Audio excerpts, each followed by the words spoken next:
নমস্কার, আমি প্রিয়াঙ্কা। আপনারা দেখছেন Priyanka's home creation channel. Priyanka's home ক্রিয়েশনে আপনাদের সকলকে স্বাগত জানিয়ে শুরু করছি আজকের রেসিপি। আজ আমি আপনাদের সঙ্গে সর্ষে দিয়ে খয়রা মাছের রেসিপি শেয়ার করব। এই সর্ষে দিয়ে খয়রা মাছ গরম গরম ভাতের সঙ্গে খেতে দুর্দান্ত লাগে। এই একটা পদ থাকলে গরম গরম ভাতের সঙ্গে যথেষ্ট। তাই অবশ্যই এই সর্ষে দিয়ে খয়রা মাছ আমি যেভাবে বানাবো একবার অবশ্যই ট্রাই করে দেখবেন। এটা কিন্তু খেতে খুবই ভালো লাগে। আর ভিডিওটি কিন্তু স্কিপ করে দেখবেন না, পুরো ভিডিওটি দেখবেন। আমার চ্যানেলে নতুন কোনো বন্ধু হয়ে থাকলে অবশ্যই চ্যানেলটিকে সাবস্ক্রাইব করে পাশে থাকা বেল আইকনটি প্রেস করুন, যাতে আমার দেওয়া নিত্য নতুন রেসিপির নোটিফিকেশন সর্বপ্রথম আপনার কাছেই পৌঁছায়। আর যারা আমার চ্যানেলটিকে সাবস্ক্রাইব করেছেন তাদেরকে জানাই অসংখ্য ধন্যবাদ। খয়রা মাছের রেসিপি বানানোর জন্য আমি নিয়ে নিয়েছি এখানে 500 গ্রাম খয়রা মাছ। এই খয়রা মাছগুলোকে ভালো করে কেটে পরিষ্কার করে ধুয়ে নিয়েছি। ধুয়ে নেওয়ার পর মাছগুলোকে এবার আমি ভেজে নেব। তার জন্য আমি এখানে লবণ আর হলুদ দিয়ে মাখিয়ে নিচ্ছি। এইভাবে হাতে করে ভালো করে মাছগুলোতে লবণ হলুদটা মাখিয়ে নেব। দেখুন এইভাবে একটু মাখিয়ে নিতে হবে, যাতে সমস্ত মাছগুলো ভালো করে লবণ হলুদটা মাখে। মাছগুলো ভাজার জন্য আমি একটি কড়াই বসিয়ে দিয়ে আমি মাছগুলোকে এখন ভেজে নেব।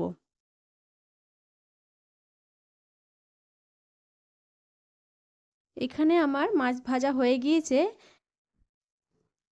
একই কড়াইয়ে আমি আরও 1 চামচ পরিমাণ সর্ষের তেল দিলাম। বাস তেলটা একটু ভালো করে গরম করে নেব।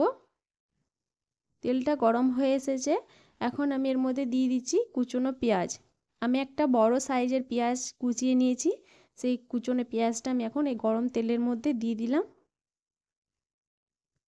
ভালো করে পেঁয়াজটা একটু লাল করে ভেজে নেব।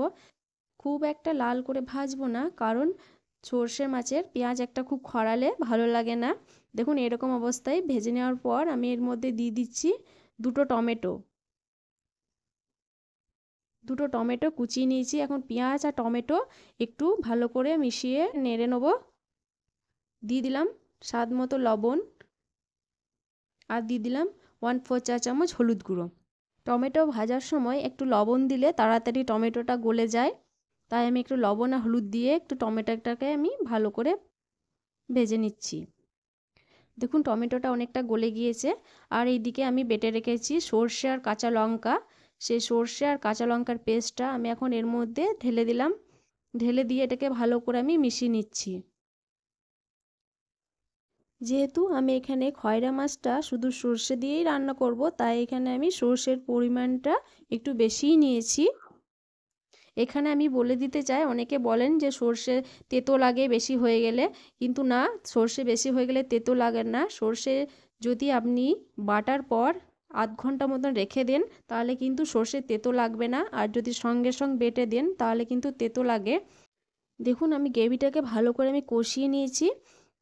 এবার আমি যে মাছগুলো ভেজে রেখেছিলাম সেই মাছগুলোকে এর মধ্যে আমি দিয়ে দিলাম। দিয়ে এবার আমি এটাকে ফুটিয়ে নেব। ফুটিয়ে ভালো করে মাছগুলোকে সেদ্ধ করে নেব। যদিও মাছগুলো ভাজা আছে, কিন্তু তাও একটু ফুটিয়ে সেদ্ধ করে নেব। এটা কিন্তু গ্যাসের ফ্লেমটা লোতে রেখে এটা করতে হবে। এবার মাছগুলোকে একটু এক সাইড করে উল্টে দিলে ভালো হয়। খুন্তার সাহায্যে মাছগুলোকে একবার করে উল্টিয়ে নিতে হবে। আমার রেসিপিটা কমপ্লিট। এবার আমি গ্যাসের ফ্লেমটাকে অফ করে দেবো। গ্যাসের ফ্লেমটা আমি অফ করে দিয়ে একটু ঠান্ডা করে নেব। ঠান্ডা করে নেওয়ার পর আমি প্লেটে তুলব। একটু ঠান্ডা হয়ে যাওয়ার পর এই রেসিপিটার কালার দেখুন কত সুন্দর এসেছে। আর এখানে কোনো মশলার প্রয়োজন নেই, শুধু সর্ষে আর কাঁচা লঙ্কাতেই যথেষ্ট। এটা প্লেটে তুলে নিচ্ছি এখন আমি। প্লেটে তুলে নিলেই রেডি গরম গরম ভাতের সঙ্গে পরিবেশন করার জন্য সর্ষে দিয়ে খয়রা মাছের রেসিপি। আজকে আমার এই রেসিপি আপনাদের কেমন লাগলো অবশ্যই কমেন্ট করে জানাবেন। আর ভালো লাগলে একটা লাইক দিয়ে প্রিয়জনদের সঙ্গে বেশি বেশি করে শেয়ার করবেন। ভালো থাকবেন, সুস্থ থাকবেন। দেখা হবে নেক্সট ভিডিওতে।